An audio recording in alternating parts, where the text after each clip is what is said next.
Olomaklish chavile silli kakwa Jesucristo, hoisi baom San Lucas.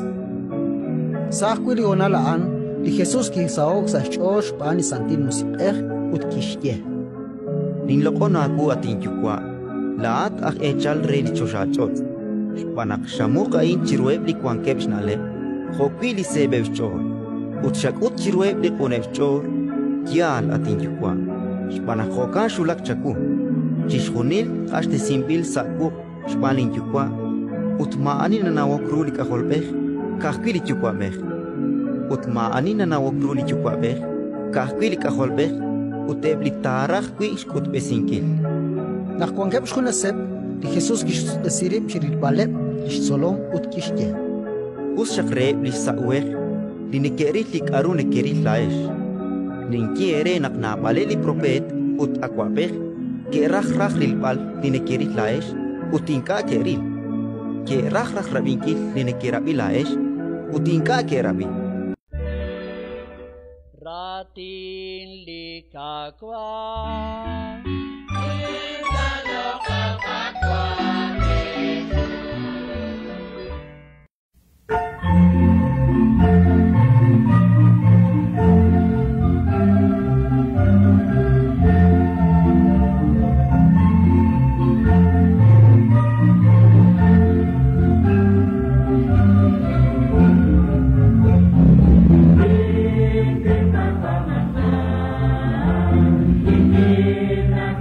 Bye.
Amen.